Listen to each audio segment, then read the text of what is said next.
Guess what?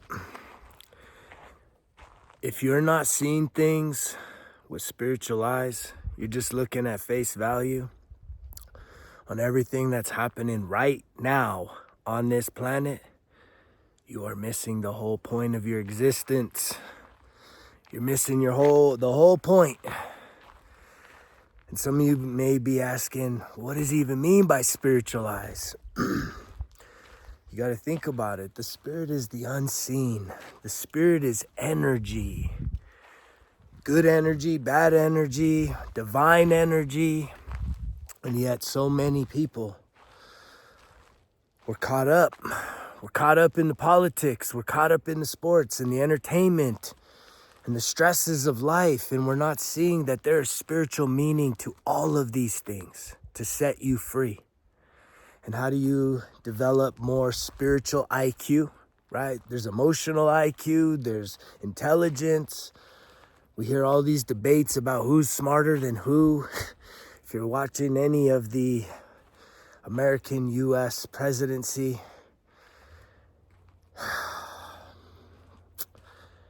who has a better athletic IQ, but the spiritual IQ? What does that mean? What does the spiritual IQ mean, and how do you get there? How do you develop more of a spiritual IQ? I'm going to tell you what I think number one is. Number one on the list, if you're wanting to connect more with the divine and the spirit, is you gotta get a sober mind. You gotta start doing life on life's terms. You can't be sitting there still getting drunk, still getting high, or using whatever other substances from the outside, right? You can't be so caught up on all of the sports and the entertainment that you're not a part of directly. If you are indirectly associating with stuff, you are literally choosing to waste your time. You're choosing it. You're choosing to be entertained because why? You're bored? You're bored, you don't know what else to do, you had a long day at work, you're so bored. There's work to be done, and it's like, what work needs to be done? Developing your spiritual IQ.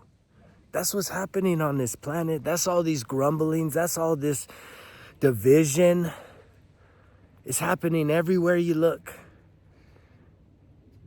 And it's time for us to go within, to really center ourselves. And so some of the tools that I use is getting that sober mind, right? Another way for you to get closer with the spirit, with the divine, with God, which I think all of this is essential. I think this is the most important shit on this planet. It's the most important work. It's the best investment of your time, but yet even me, myself, I find it challenging to just pause and to connect. I have to do it with intention. It has to be with intentionality. You're not going to just make time for these things. You're just not. They're not just going to happen naturally. You have to choose this. And one of the biggest tools that I use, and this has even been taken in the wrong direction, but it is useful, is fasting. Meditation, prayer, and fasting is a spiritual tool. It's not just for nutrition. It's not just to go into ketosis. It's not just to get shredded real fast. What you're doing when you fast for 24 hours, 48 hours, 72 hours, or beyond. And when I'm saying fasting, it's like water and coffee. Is what you're doing is you are starving your flesh, your body, the physical. The physical is what we're all caught up on. The physical realm, what you see is what you are feeding. So as you feed that, right, it is comfortable and it is focused on that. But when you say, you know what, I'm going to go into a spiritual mind And I'm going to go ahead and hold off on feeding this physical, knowing you're not going to die. You're going to get the grumblings. You're going to have cravings. You're going to get hungry. It's going to be uncomfortable, which is a whole nother aspect of this, is starting to develop discipline and being able to get through uncomfortable feelings. And then what you do is you start feeding the spirit. You're listening to meditations, you're listening to affirmations, you're doing spiritual practices. Because the spirit is starving in so many people on this planet right here, right now. And we are being called to start feeding our spirit, to become more aligned and connected with our spirit. And the spirit is loving. The spirit is kind. The spirit is free of all the pain and all the suffering and all the hustle and bustle and the anxiety and the anger and the hostilities and the resentments. If you're feeling any of those things coming up in your day-to-day life, it's time for you to maybe take a time out and really start to ask yourself if this guy knows what the hell he's talking about. And so even for me, I'm going to caution you. I've been on this spiritual journey. All of us have been on this spiritual journey. We are having a spiritual experience within a human body, which is the 3D. But we are spiritual beings. I'm a spiritual being. You're a spiritual being. We live forever. And yet, we get so caught up in the ID. And what do I mean by the ID? Your identification, what the government and your mommy and daddy and family call you and your friends, right? And it's like, I had to wake up at 41 years old, hitting rock bottom after a divorce, saying, who am I? Ask yourself that. Who are you? Are you really just the person in that government ID? Are you really just so-and-so's ex? Are you really just so-and-so's dad or mom or brother or sister or son or daughter? Are you really just that? Are you really just the title of your job? Is that really everything? Are you really just the sinner? Or is there something more to this whole experience? There's something spiritual inside of you. And so one of the tools I use, and I caution you with this, is as I've been on this journey, but intentional, giving up the drink, 12 years of sobriety, going on this healing journey, this wilderness experience of really aligning myself, my mental, my emotional, my spiritual, my physical, and the financial, right? Aligning these aspects of who I am. And it's like the financial is really the bottom, and it could be eliminated. It's really the mental, the emotional, the physical, and the spiritual aspects of who you are. Making sure that there's alignment, harmony, that you're not just all in the physical, you're not just all about pleasure seeking. That you know that there are things that you could give and do and serve humanity with your gifts and talents. You could be giving, and you don't always need to have an exchange of money. But certainly you also need to know and heal your value and your worth, that you are worthy if you are gifted and talented, to not stay somewhere that you no longer are being valued. And to know your value, to know your worth. So I caution this, because if you start to embark, or you're on this, you're going to relate to this, I'm sure. If you're on the spiritual path, if you're on this path of enlightenment, or, the veil's being lifted, and you're no longer being persuaded by all the propaganda and all the bells and whistles and the sparkly and the shiny objects, you truly see the meaning and the purpose of this life. One of the tools is fasting. And it really comes in handy when you're going through a really challenging time, that you need clarity, you need answers, but you don't just do it, because I want to lose some weight or kick in ketosis. It's not about that.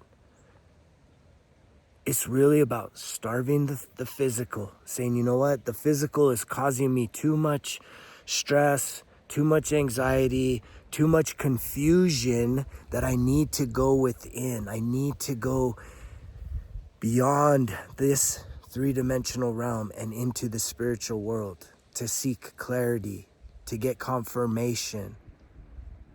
And so I'm using a fasting approach to the rest of this week to really be able to navigate difficulties, challenging situations. And that's a big part of this spiritual journey. It's like the challenges keep getting bigger and bigger and bigger. And that means that you need to get stronger and stronger. And most people will fail. Most people will fail because there's also a narrative in this world that somehow when you get your salvation or you finally start doing spiritual things, that everything's gonna just work out. And it's like, that's the macro vision, right? It is gonna all work out in your favor, but it takes daily commitment, daily work, daily intention, and really knowing that you're gonna get knocked down time and time and time again. And it's all part of the training. I don't even know fully the reason why we need to be trained this way, but I know it has a purpose. And I know that as I look back, right, not to dwell, not to be depressed, but as I just peer back on the experiences and how the challenges of last year or 2 years or 5 years ago, how I've encountered bigger, more massive challenges of similar type, that I am evolving, I am expanding, and I still have work to do. And guess what? It's okay. You have work to do. And we are gonna fail along this path. There's no playbook, right? It's all trial and error. It is trial and error. So this is why it's so important to develop that relationship with yourself, cultivate the relationship within, because you're gonna need to be compassionate and kind and forgiving and loving and playful, because we're so hard on ourselves. We're so hard on the people around us. And we need to realize that, you know, this three-dimensional life is pretty fast in general terms. And there's a lot of people that are still with the veil, still in the delusion that somehow the politics matter, somehow the who wins this game matters, right? Those are just people living their life. What are you doing? What are you doing to evolve, to expand, to grow, to heal, and to give back? What are you doing?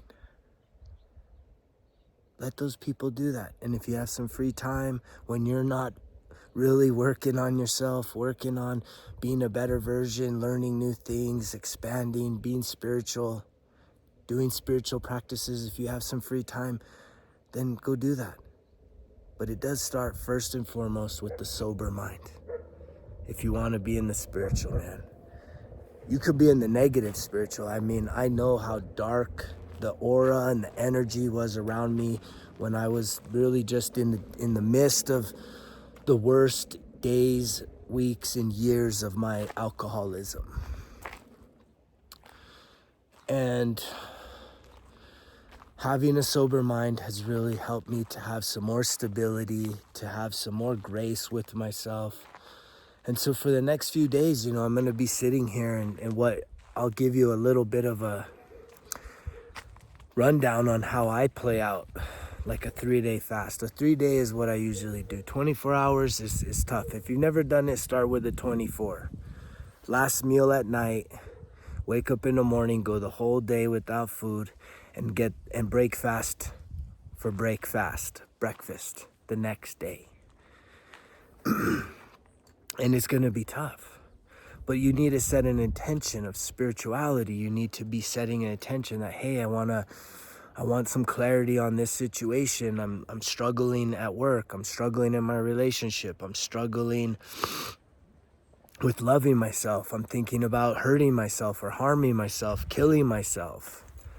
I'm thinking about giving up, and I need clarity.